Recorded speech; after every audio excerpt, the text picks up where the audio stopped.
my parents, hid my college acceptance to force me into marriage. At the rehearsal dinner, my aunt spoke up. Minutes later, police were called. What occurred after you broke your parents' rules? My parents had one rule, which they considered as the 12th commandment: no dating until after high school graduation. They would continually lecture me about how teenage romances were merely diversions from schoolwork, and how every lady who dated in high school ended up ruining her life. They even made me sign a contract on my 15th birthday, stating that I would not date until I was 19. My father laminated it and posted it on the refrigerator like a warning notice. I spent every school dance at home watching Netflix, while my pals texted me recordings of them slow dancing with their boyfriends. When asked why I never went to social events, I had to make up reasons about being too busy with violin practice that didn't exist. My mother would drive by the movie theater on Friday nights to make sure I wasn't with anyone. Their anxiety was so strong that when a boy from chemistry class wanted to borrow my notes, my father quizzed me for an hour about whether we were meeting covertly. Every male contact in my phone had to be labeled with their complete name and how I knew them, so my parents could confirm they were simply classmates. Then during junior year, I met Luke at my volunteer position at the animal shelter, which my parents pushed me to do since it would look well on my college applications. He was a senior at another school who came in every Saturday to help with the dogs. My parents didn't know him, and we worked in different portions of the shelter, so we could chat without anyone reporting back to them. After 3 months of clandestine discussions while walking dogs and cleaning kennels, he asked if I wanted to study together at the library. That led to hidden coffee runs during my pretend tutoring sessions, and then actual dates at places across town that my parents would never visit. We kept everything disguised by using my phone's messaging program, which looked like a calculator. I became an adept at living a parallel life, where I was the perfect rule-following daughter at home and a regular adolescent when they assumed I was at debate practice or studying with a friend. But then, on Thursday night, my appendix chose to literally rupture inside my body. The pain began during supper, and within minutes I was curled up on the lavatory floor, feeling as if someone had stabbed me with a hot knife. I couldn't breathe sufficiently to inform my parents that something was badly wrong with my stomach. My mother took one look at me and assumed I was exaggerating my period cramps, as she often did when I was sick. My father agreed, saying I only needed to take some ibuprofen and sleep it off. When I started throwing up and couldn't even stand up straight, they accused me of trying to avoid my calculus test the next morning. They actually ordered me to bed, and told me not to be so dramatic about everyday teenage girl issues. By midnight, the agony was so severe that I was seeing spots and could barely stay awake. But my parents had gone to bed and switched off their phones, like they always did. I crawled to my phone and texted Luke that something was seriously wrong, and that I believed I would die. Which sounds dramatic, but was genuinely true at that moment. He didn't hesitate to tell my parents he was coming to collect me, whether they liked it or not. He was hurling rocks at my window and helping me climb down the trellis in my pajamas, all while I tried not to cry from the agony. When I couldn't walk longer, he took me to his car and drove at 90 miles per hour to the emergency hospital while I sobbed in the passenger seat. The doctors hurried me into surgery right away because my appendix had ruptured, and I was in septic shock, which would have killed me if Luke had waited even an hour. When I awoke following surgery, my parents stood next to my hospital bed, looking absolutely devastated. Luke was still in the waiting area, despite the fact that it was 6 a.m., and he had been awake all night. The surgeon informed my parents that Luke had saved my life by bringing me to the hospital when he did, and that their son was a hero for realizing the gravity of the situation. My mother began crying and hugging Luke, while my father shook his hand and again apologized for not believing me about the agony. My parents remained silent on the trip home from the hospital 3 days later, until my father finally cleared his throat and stated that they needed to apologize for everything. My mother agreed that they had been too rigid, and that I had definitely made the right decision in picking someone like Luke, who cared enough to risk getting into trouble to save my life. They said I could officially date him and even invite him over for dinner to thank him properly. I felt so relieved. I began to cry until my mother turned around in her seat with a bright smile and whispered the words that changed everything. "We've decided you two are so perfect for each other that you should get married. We already put down the deposit on the venue. The wedding is next month." My surgical incision began to hurt harder as I grasped the car door handle and looked at my mother's eager expression. She kept talking about roses versus lilies while my father nodded along, and I wondered whether the opium was causing me to hallucinate the entire conversation. The rest of the drive home was a jumble of wedding details shouted off by my mother as I held my hand against my stomach and tried not to vomit from the pain meds or the shock. When we came home, I rushed straight to the toilet and locked the door before pulling out my phone and texting Luke with shaky hands. I typed, "They want us to get married next month, not joking," and sent it before sitting on the locked toilet lid. His reaction was rapid, with 18 question marks, followed by, "Are your parents having a mental breakdown?" I could hear my mother downstairs on the phone with someone about catering menus. I pulled myself into my bedroom and collapsed on the bed, where that dumb laminated dating contract hung as if it were a joke. The one I signed at 15, promising not to date until I was 19, was right there mocking me while my parents arranged my wedding 4 months before I graduated. My stomach hurt more than the surgery site as I stared at the ceiling, until Chloe peeked through my door. She muttered that Mom had gone wild and was browsing for wedding clothes online, which made me laugh and cry at the same time. That night my father pushed a 3-inch notebook across the table, labeled with color-coded sections for venue, catering, and guest list. I opened it to discover 210 names already entered in alphabetical order, along with addresses and phone numbers. I pushed my soup bowl away and told them forcefully that I was 18 and couldn't legally marry, but my mother simply smiled. She chirped that parental approval made it legal in California, and they'd already looked into all the criteria at the courtroom. 2 days later, Luke showed up for the thank you dinner my parents had promised him, dressed in his sole button-down shirt.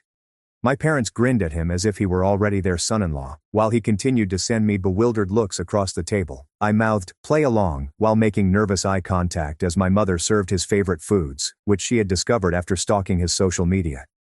She had baked chicken parmesan and chocolate cake after supposedly scrolling through 3 years of his Instagram posts. After supper, we sat on the porch swing while my folks watched us from the living room window as if we were a zoo exhibit. Luke whispered that we'd just been dating for 4 months, and hadn't met my parents officially until now. My surgical site stung as I told how my parents thought they were doing something great by going from one extreme to the other.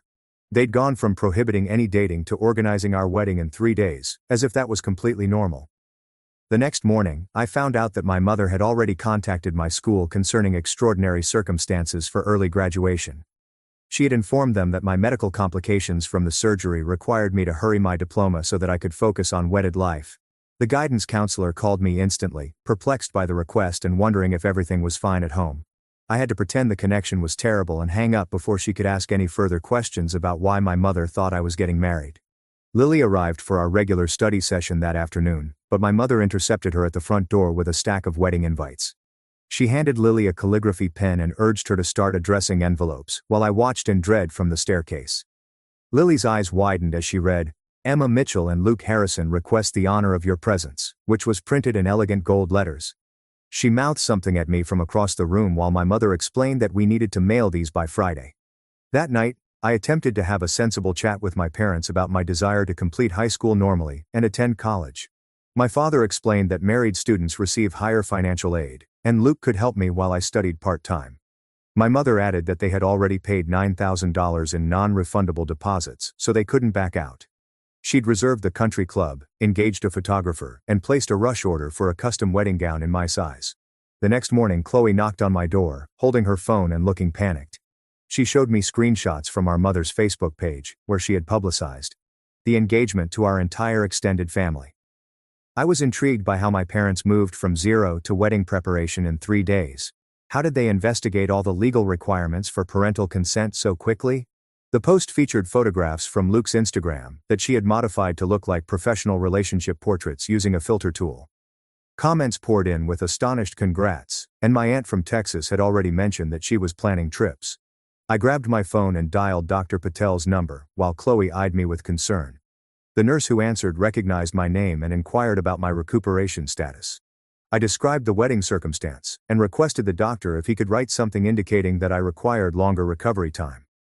She sat silent for a time before saying that the doctor could only become involved in family problems if there was actual abuse. My parents' strangely kind behavior in pressuring me to marry did not count as anything doctors could prevent. I hung up, feeling absolutely trapped, while Chloe simply shook her head. 3 days had gone since the announcement, and the situation was getting worse by the hour. Luke texted me that his parents had just contacted him, screaming, since they had received a formal invitation in the mail. The elegant card invited them to dinner to talk about their children's future together. His mother was a paralegal, and she was already looking into whether underage marriage was allowed in California. He stated he was parked in his car outside my house but was too terrified to enter. He didn't want to leave me alone, but he didn't know how to deal with my parents anymore. That night, Pastor Collins came over for supper, and he appeared to be very uncomfortable throughout. My parents continued saying how they were blessed youthful love and giving us the best start in life. He suggested that couples seek counseling for at least 6 months before getting married. My mother just chuckled and remarked, "True love didn't need to wait when it was obvious we were meant to be." While my parents debated whether to use roses or lilies as centerpieces, Pastor Collins stared at me and mouthed the words, "I'm sorry." He departed shortly after dessert, claiming he had another appointment, but I could tell he just wanted to leave. A week following my operation, I returned to school, and it was a total nightmare. Everyone had read my mother's Facebook posts and assumed I was getting married by choice. In the hallways, kids I had never met before approached me to congratulate me. My chemistry instructor approached me and said marriage was a tremendous responsibility, but she was delighted for me. I attempted to explain that it was all a misunderstanding, but nobody believed me. The worst thing was that rumors started spreading about why the wedding was taking place so quickly. By lunchtime, everyone had concluded that I was pregnant, which would explain both the emergency operation and the rushed wedding. Lily caught me crying in the bathroom and brought me to the library, where she had assembled our friend group. She'd started a group chat called Save Emma, and everyone was pitching ideas to stop the wedding. Someone proposed staging a pregnancy scare for Luke to terrify my parents. Another acquaintance wanted to contact Child Protective Services and report the entire situation.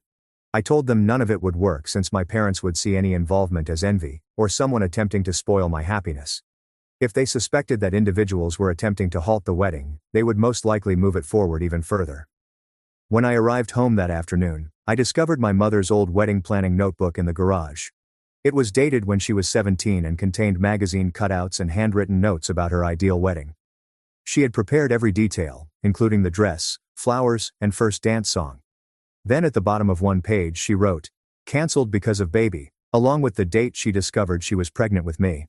Everything finally made sense, even why she was so eager about this wedding. She was living out the youthful wedding fantasies she never had because of me. That evening, over dinner, the venue planner called to discuss the final menu options for the reception. My father handed me the phone, saying I should choose anything I wanted because it was my special day.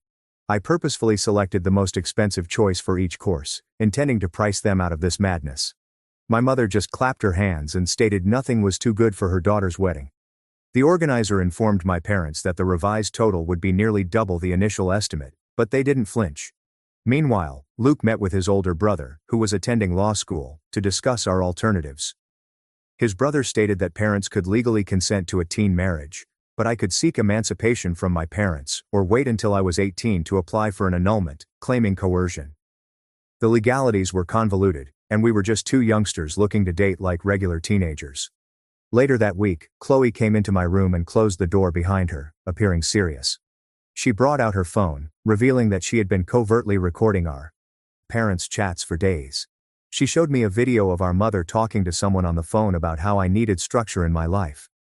Mom said that marriage would prevent me from making the same mistakes she did as a teenager.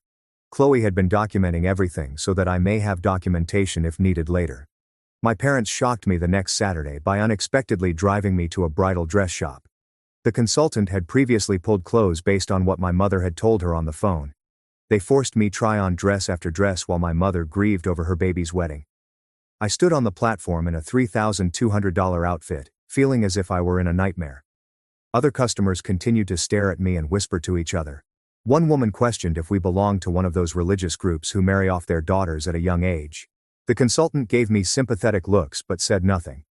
My mother ultimately chose a dress with far too many sparkles, and a train that stretched endlessly while I stood there feeling numb. We left the store with the dress in a large pink bag and drove home in silence, except for my mother discussing flower arrangements and whether we should serve chicken or fish at the reception. The next morning at school, I was headed to my locker when Lily's mother emerged in the corridor and gently patted my shoulder. She worked as a social worker at the county office, and her sweet voice made you want to tell her everything.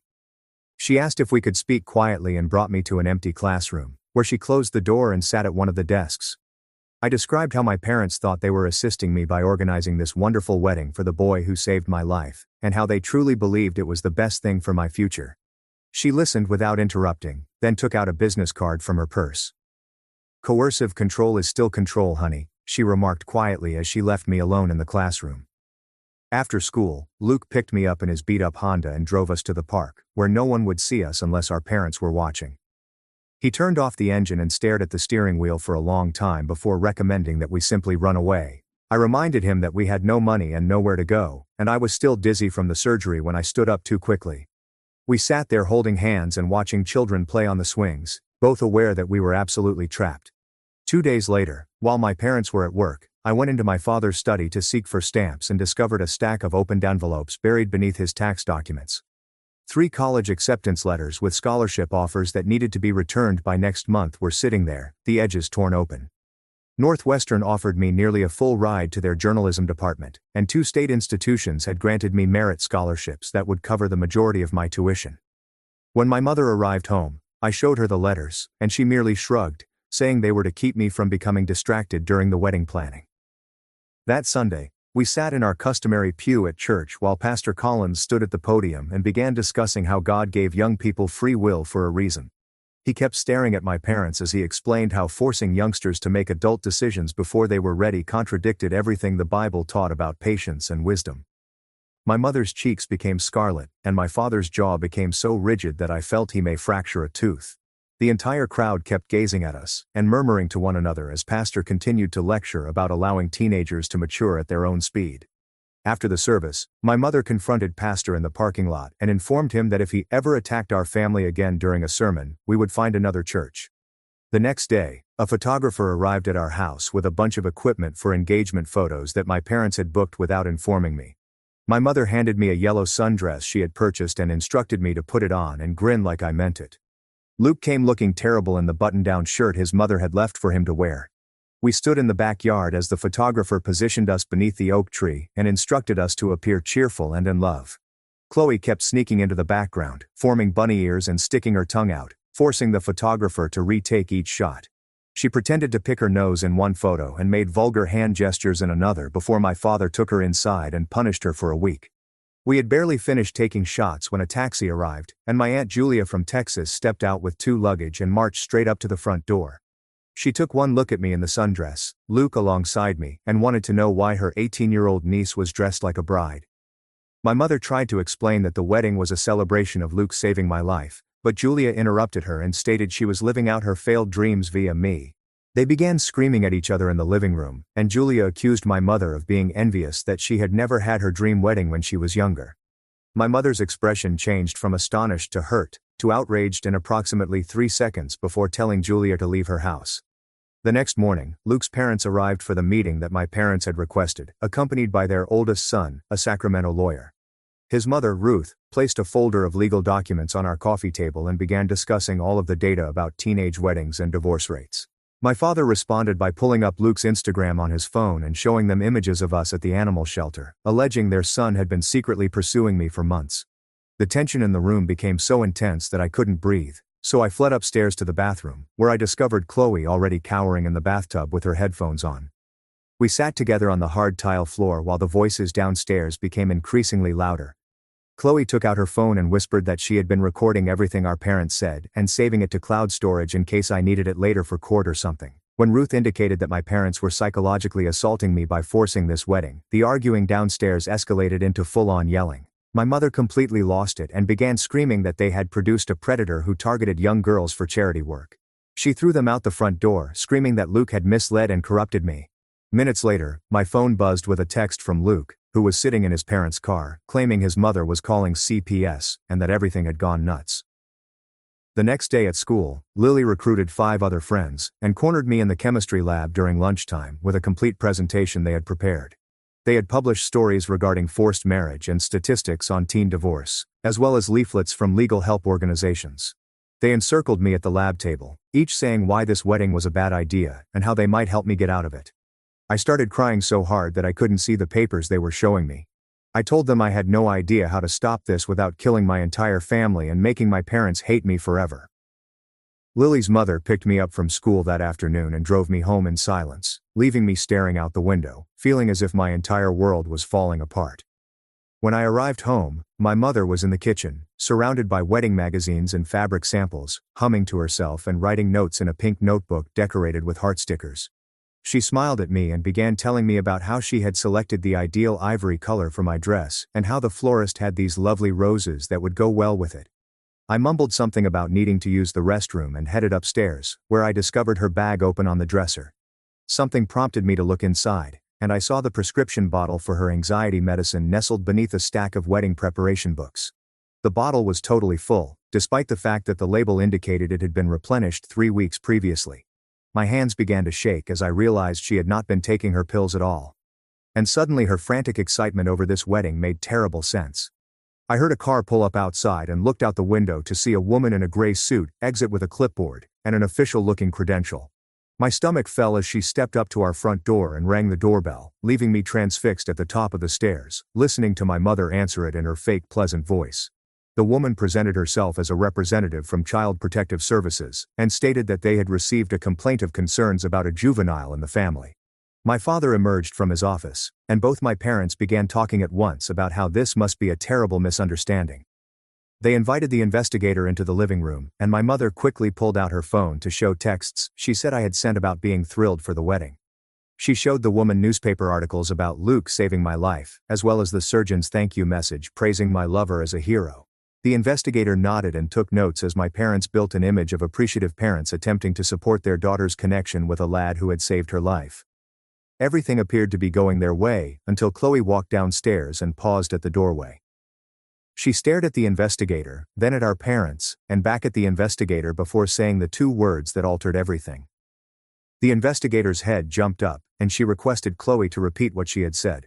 My parents attempted to intervene, but the woman raised her hand and requested to meet with me quietly. My mother's face became white when the investigator followed me up to my room and closed the door behind us. She sat on my desk chair, and I perched on the edge of my bed, my surgical wound hurting from stress. She questioned me directly about the wedding and whether I wanted to marry. I continued looking at my hands, torn between stating the truth and protecting my parents, who I knew loved me even when they were mad.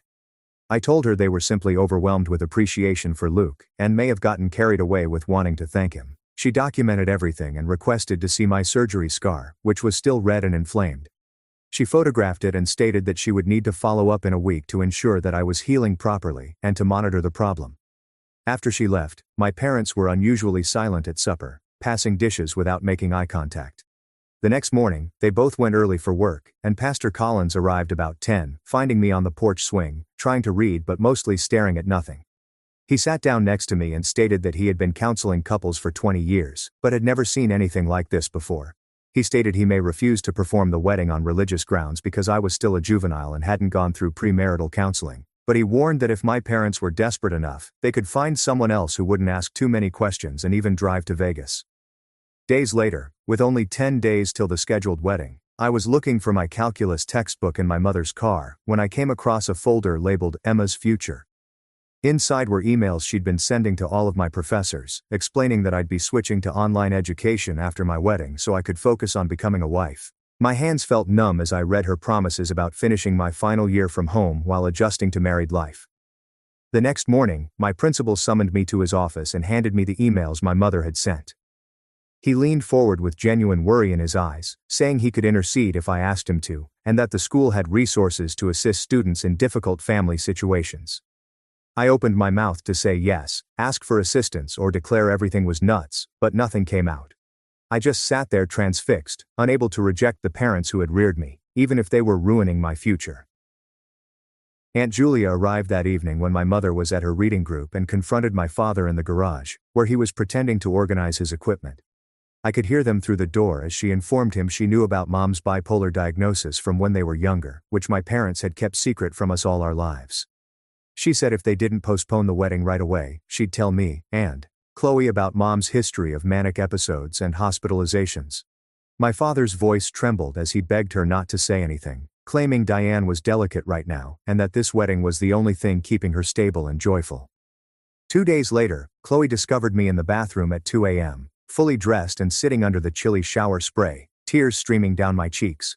She didn't say anything at first, just slipped up beside me in her pajamas and grabbed my hand. I finally stated that I'd been suffering panic attacks since the surgery, waking up gasping for air and not knowing whether it was trauma from nearly dying or dread about this wedding that was truly happening. We sat there in the chilly water till our fingers became purple and our teeth chattered, both of us unsure what to say. Meanwhile, Luke had begun missing his morning courses to sit in the public library, surrounded by law texts on emancipation and minor rights. The librarian, an elderly woman with sympathetic eyes, took notice of his stack of legal literature and gently sat down next to him. She stated that her daughter had gone through a similar experience with controlling parents and gave him a business card for a family law attorney who worked pro bono for teens in crisis situations. That night, while serving pasta, my mother slammed a manila folder on the table in front of me. Inside were my college acceptance letters, which I had concealed in my closet. Letters from colleges to which I had discreetly applied using the address of the school counselor. She waved them in my face, yelling that I had always planned to forsake them, that I was selfish and ungrateful for everything they had done for me. My father supported her, stating that college could wait until after I was married, and that a good woman prioritized her family over her work.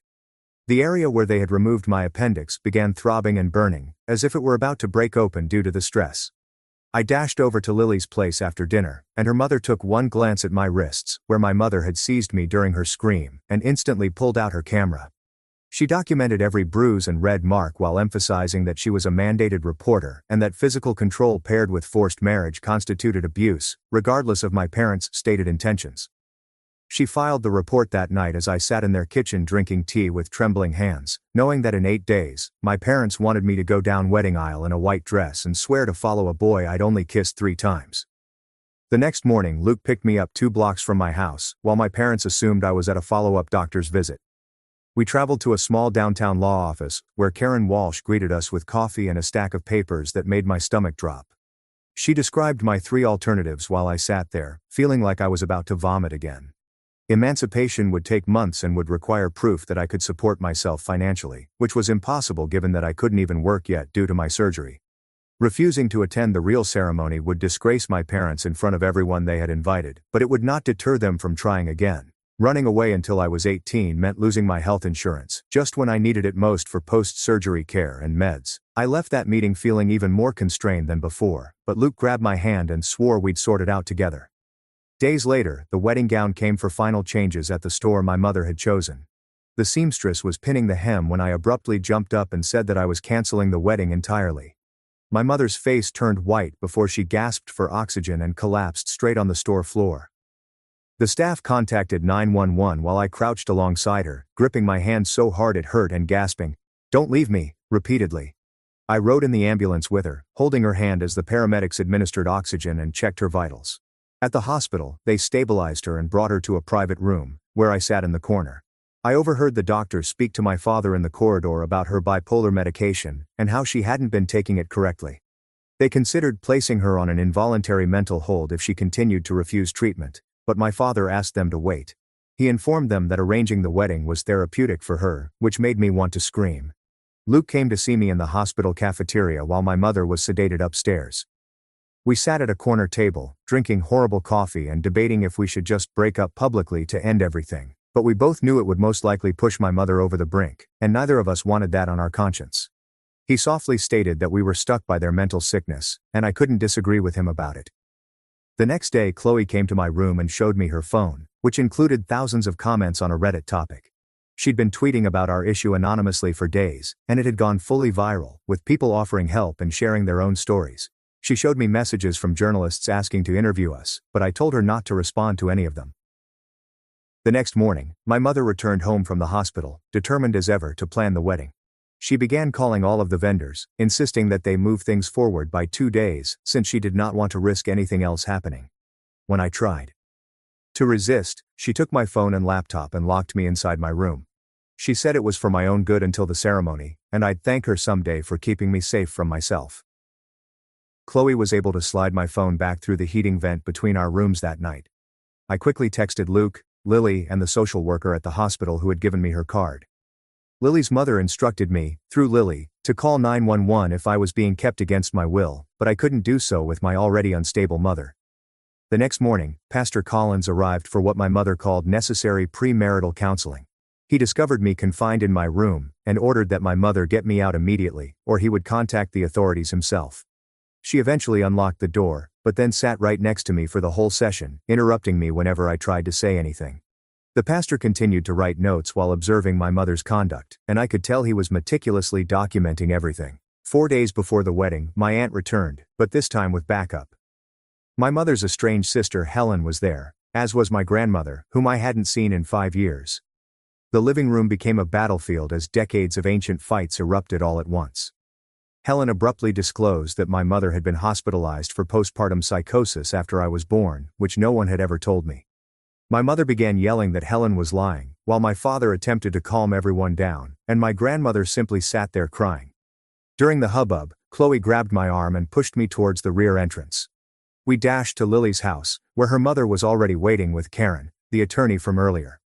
Karen had emergency papers for a temporary restraining order scattered across their kitchen table. My hands shook so terribly that I could scarcely hold the pen as I signed my name, knowing that this would end my relationship with my parents forever. Lily's mother arranged blankets on their couch, but I couldn't close my eyes without recalling my mother's contorted expression from earlier. Around midnight, I gave up on sleeping and sat by the window, watching the street outside while my phone buzzed on the coffee table.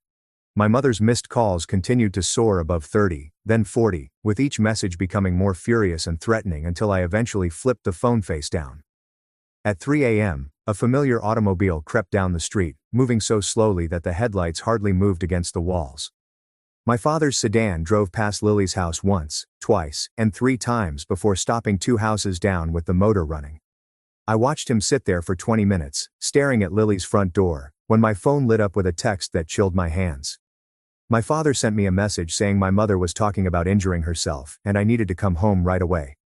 I was still staring at those lines when the automobile made its 4th pass and came to a stop directly in front of the home. Blue and red lights flashed over the room as 2 police cars approached my father's sedan. At 3:30 in the morning, the doorbell rang, and Lily's mother went downstairs in her bathrobe, leaving me pressed against the wall, straining to hear what was going on. The officers explained that my parents had reported me as a runaway, and they needed to make sure I was secure. Lily's mother tried to show them the restraining order paperwork Karen had made, but one of the officers shook his head and claimed it hadn't been filed with the court yet, therefore it was invalid. My parents stood behind the police looking completely calm and anxious, like any worried parent would. My mother had even changed into regular clothes and adjusted her cosmetics, making her appear entirely normal after hours of yelling. The officer said that I could either come home freely, or they would have to conduct a further investigation, which could include charging my parents with false imprisonment if I claimed they were holding me against my will. Lily's mother claimed that I was 17 and should have some say in where I stayed, but the cops insisted that without filed papers, I remained a child in my parents' custody. My father went forward and assured me that they only wanted me to return home safely, and that everything was okay. My mother's tear-filled nod suggested that they were the victims of a rebellious teenager. I realized that fighting would exacerbate the situation and could land Lily's family in trouble. So I grabbed my belongings and accompanied my parents to the car, as Lily observed from her bedroom window.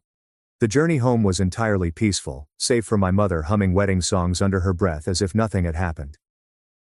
When we arrived into our driveway, I realized why she was so calm. Our entire backyard had been converted into a wedding site, with white chairs lined up in neat rows facing an archway draped in fake flowers. Catering tables surrounded the side of the house, while strings of lights formed a canopy over the dance floor.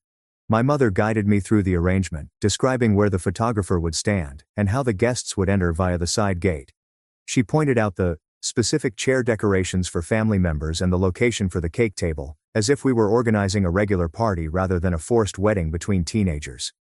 My father drew me into the kitchen while she continued to change floral arrangements, and his hands shook as he held my shoulders. He asked me to just go through with the ceremony to keep my mother stable, stating that she had been preparing constantly for 3 days without sleep, and that he was afraid of what she would do if we canceled. Now, he gave me receipts for everything she'd already paid for, including the catering deposit and DJ, and told me we'd lose thousands of dollars if we pulled out.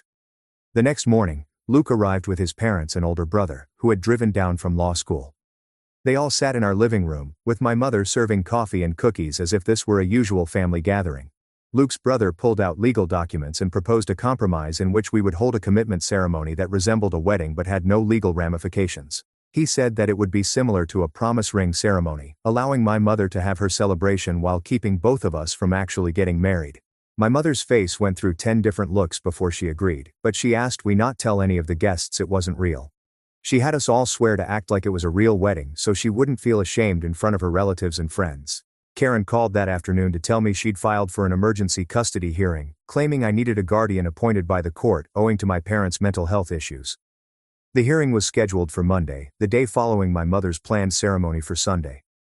Karen claimed that if I could only make it through the weekend, the court would probably intervene and take me from the house. 2 days felt like the longest span in the world, but it was also the last hope I had. Friday night was the rehearsal dinner at a restaurant that my mother had entirely hired out. Extended relatives had driven in from 3 different states, and everyone sat around tables adorned with white roses and baby breath. My aunt, who had always been wary of my mother's conduct, rose up to make a toast, and I could feel my mother tense up immediately. Instead of wishing us well, my aunt informed all 40 guests that this was a bogus wedding between minors, organized by a mentally ill mother who required psychiatric care. The room erupted into commotion, with half of the family shrieking at my aunt and the other half agreeing with her. My mother rose up and screamed that everyone was attempting to ruin her wonderful moment, before grabbing a wine glass and throwing it at the wall. She kept throwing plates and glasses while sobbing, claiming that no one knew how much she loved me and wanted me to be happy. My father and 2 uncles had to physically restrain her and carry her outside to the car while she yelled threats at everyone who had betrayed her. Back at home, my father eventually broke down and acknowledged that he had been tolerating my mother's illness for years because he was afraid of her suicide attempts. He took out a notepad from his desk drawer and gave me pages of documentation on her manic episodes dating back to when I was 5 years old. Each entry detailed how her breakdowns were caused by routine milestones such as starting kindergarten, getting my first period, or turning 16. He'd been watching the pattern but had never gotten her help since she threatened suicide every time he proposed therapy or medicine. The journal contained dates and descriptions of her threatening to drive off bridges or take drugs if he did not agree to anything she wanted. Later that night, Chloe entered my room, brandishing scissors from the kitchen drawer. She sat on my bed and proposed that we cut all of my hair off to make me look too terrible for wedding photos, so Mom would cancel. We both began laughing despite our tears, knowing that nothing would stop her at this point. She'd probably simply get me a wig and pretend everything was all right. Chloe grabbed my hand and stated she was worried about what would happen to her if I went, because Mom would need a new project to worry about.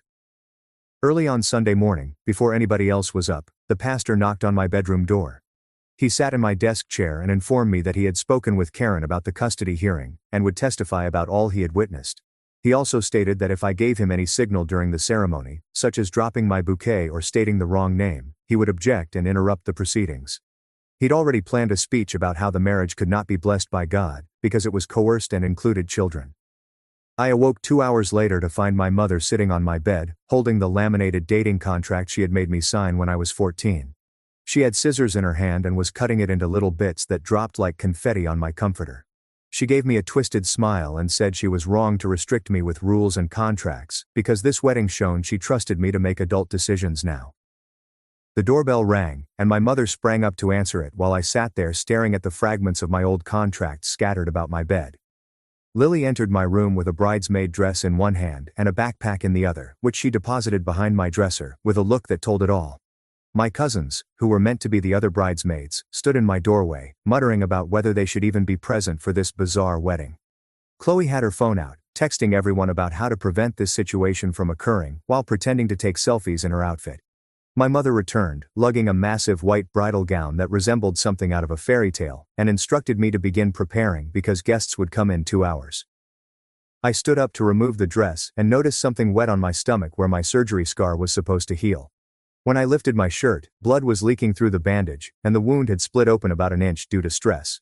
I showed my mother, hoping that would finally convince her to cancel everything, but she just grabbed some cosmetics and fashion tape from the bathroom. She put the tape over the bloodied bandage and applied concealer, assuring me that nothing could ruin this wonderful day. My phone flashed with a text from Luke, informing me that his parents had phoned reporters and that press vans were already outside the venue, but my mother had no idea.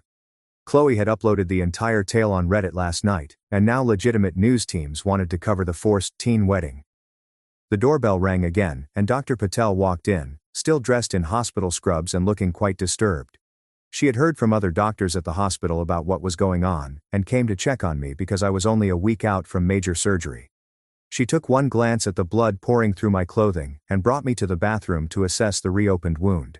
Her hands shook as she treated the wound, and she informed me that I was medically unsuited for any stress at this time. She threatened to call an ambulance if my parents forced me to go through with this event.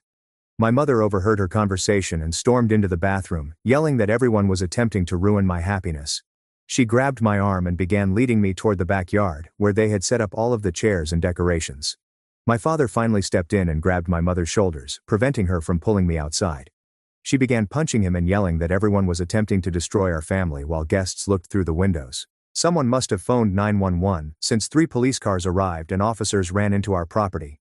Guests scattered in all directions as the cops separated my parents and attempted to figure out what was going on. The paramedics who arrived with them took one glance at my mother and began questioning her about her mental state. She begged me to assure them she was all right, but I stood there too tired to say anything else. They took her in an ambulance for a psychiatric examination while she wailed about wanting to give me everything she never had. I saw the bridal arch standing empty in our garden, with flowers dying in the midday light. My mother couldn't distinguish the difference between her own youthful fantasies and what I truly want for my life. Later that evening, my aunt arrived and began sending visitors home while contacting vendors to cancel everything. She took out her phone and showed me movies she had been recording of my mother's conduct for months. She stated that my mother had episodes like this before I was born, and the family had been coping with her issues for years. Karen, a social worker, arrived with emergency custody documents, which designated my aunt as my temporary guardian. My hands shook as I signed the paperwork, and my surgery site throbbed with each movement. Luke grasped my other hand as I realized I couldn't legally live in my own home anymore. My father sat at the kitchen table, ultimately breaking down in tears about how he had remortgaged our property to pay for this wedding. He said my mother had been spending money they didn't have on insane ideas for years, and we were now absolutely broke. He admitted that he needed help as well, because he had been encouraging her illness rather than providing her with proper care. The next 3 days were a haze of packing boxes and signing paperwork. While my Aunt Karen handled all of the legal paperwork with CPS, she drove me to my first therapy visit in the little downtown office building where the therapist hung images of mountains on every wall.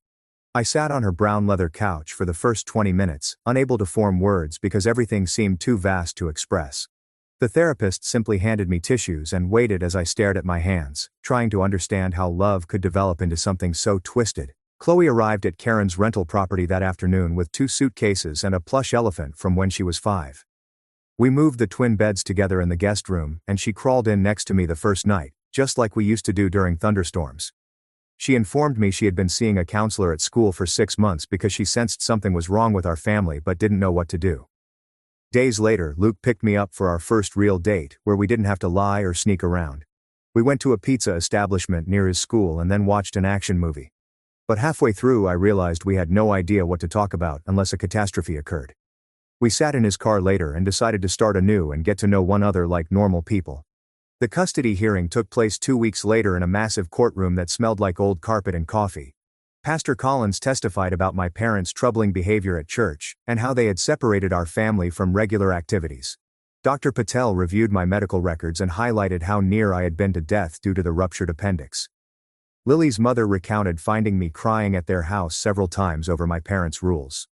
Everyone in the courtroom fell silent as they saw blood oozing through my bridal dress, which my mother had only concealed with cosmetics and tape. What was going in her mind to make her believe that was okay?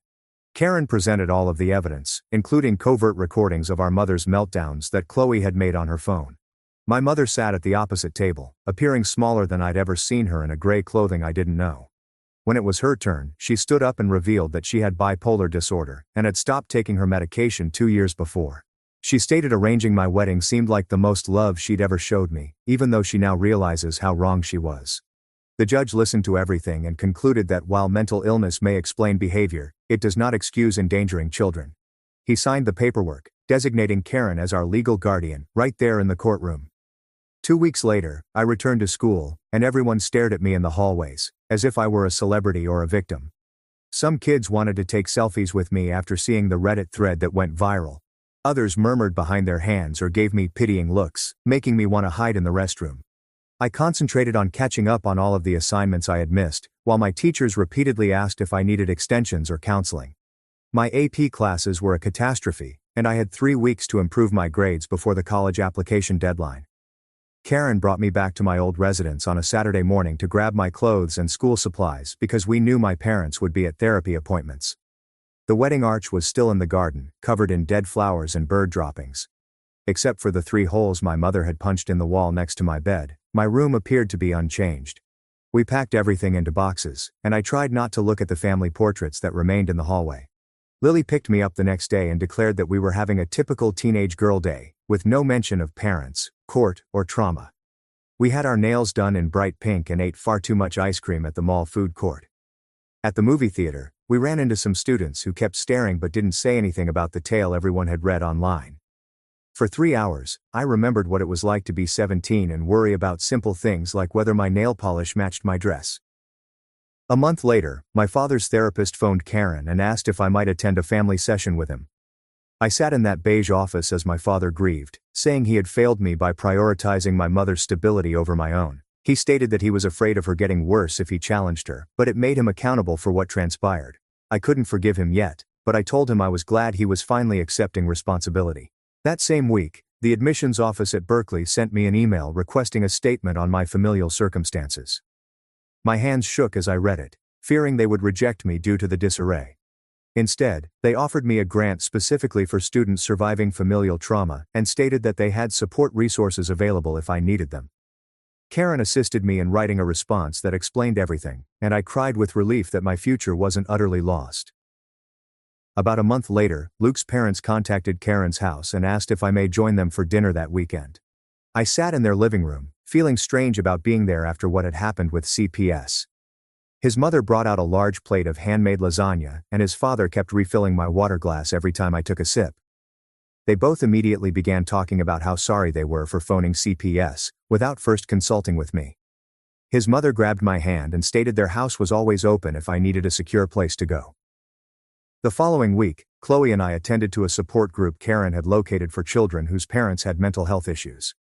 We sat in metal folding chairs in a church basement, listening to other teenagers discuss their mother's bipolar episodes and father's schizophrenia. One girl described her mother organizing her 16th birthday party 12 times, and it made me cry because it sounded exactly like Diane. Chloe sat there with her arms crossed till this boy mentioned being angry at his elder sister for not sheltering him from their father's mood swings. She finally looked at me and said she was upset because I didn't realize how bad our family was until it was too late.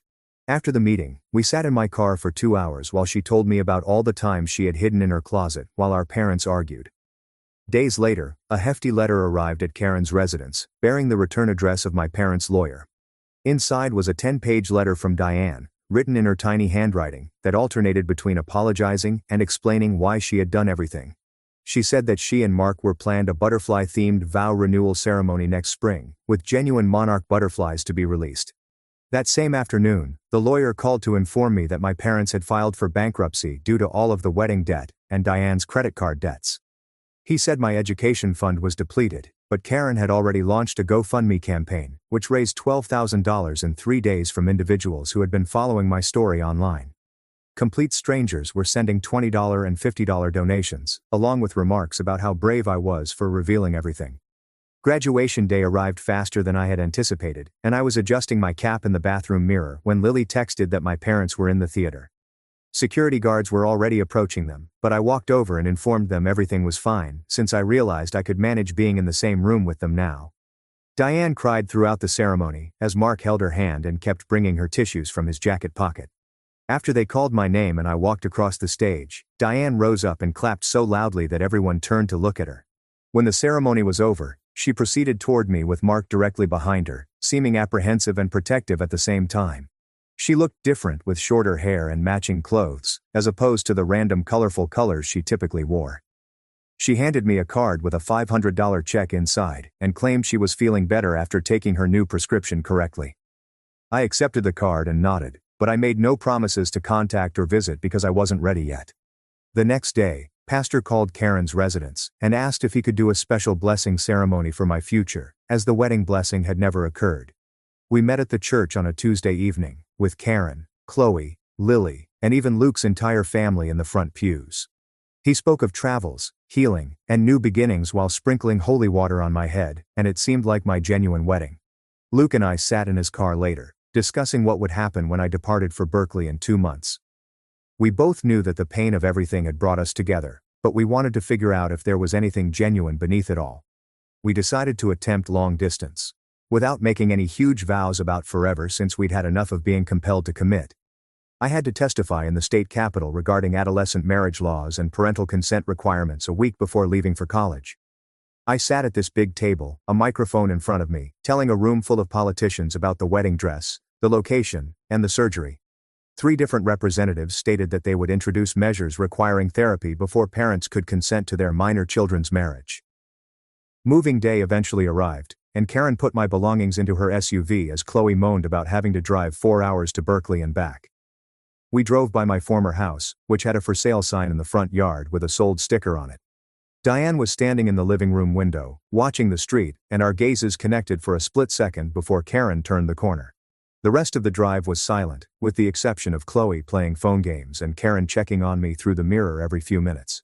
When we arrived at my dorm, Berkeley's campus appeared vast, and I watched other families unload cars full of matching bedding sets and brand new mini fridges. My belongings fit in 3 cartons and 1 suitcase, but Karen helped me bring everything up to the 3rd story, where my roommate was already unpacking. She looked up from arranging photos on her desk and her eyes widened. "Wait, are you the girl from that Reddit post about the forced wedding?" I agreed and braced myself for criticism, but she sat on her bed and told me about her own mother, who had tried to force her to marry her cousin back in Pakistan. We sat up until 3 a.m., swapping stories about strange families, and I discovered I wasn't the only one with insane parents.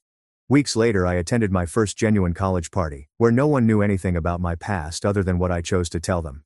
When a guy asked about my family while we were playing beer pong, I just shrugged and stated it was complicated without having to describe the entire situation. The independence of not owing anyone my trauma felt better than I could have imagined. I plunged myself into classes and gained friends who recognized me as Emma, not the girl whose parents sought to compel her to marry. Chloe contacted me months into freshman year, crying so hard that I couldn't understand what she was saying. Mom got pregnant again at 43, having gone off her pills during another manic episode, in which she believed medication was harming her body.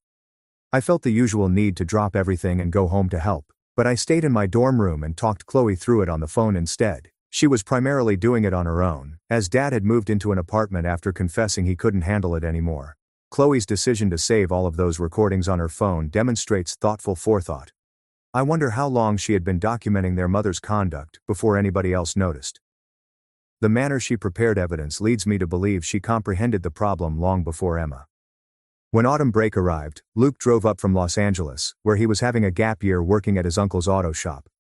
We walked across campus holding hands like normal college students, and he handed me his acceptance letter to Cal Poly for the spring semester.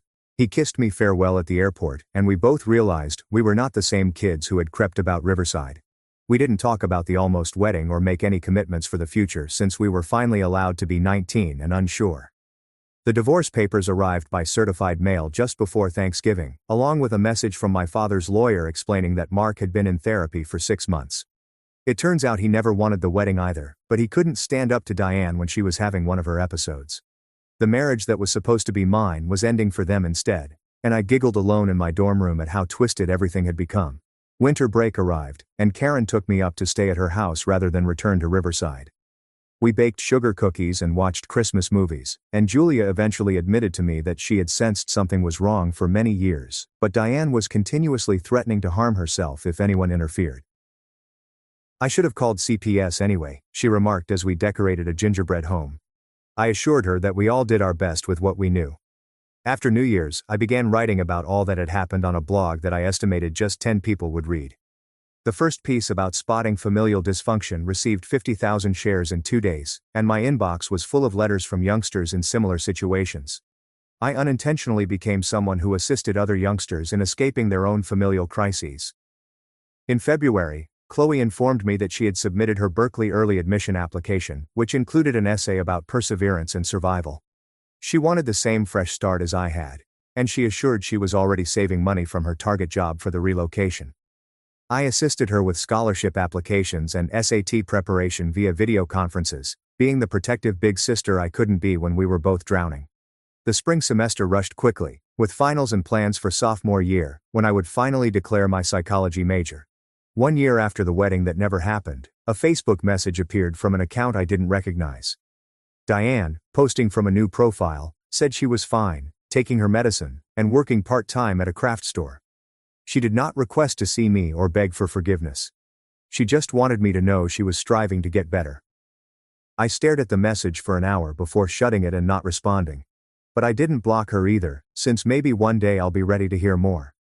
Now I'm here in my dorm room, doing my final thesis on family systems and mental health while running my finger over the thin scar on my tummy that started it all. My phone is constantly buzzing with typical 19-year-old activity, such as Luke sending idiotic memes from his dorm, Chloe inquiring about twin XL linens for next year, and Lily sharing party pics from USC. This is the life my parents sought to shield me from, believing they were shielding me from wrong decisions and tragedy. Instead, they nearly killed me with their protection, and I had to save myself from their rescue. I closed my laptop and grabbed my backpack for study group, going across campus in the California sunshine toward a future I'm finally selecting for myself, one typical adolescent step at a time. I really appreciated discussing all of these issues with you today. I love just pondering about everything together.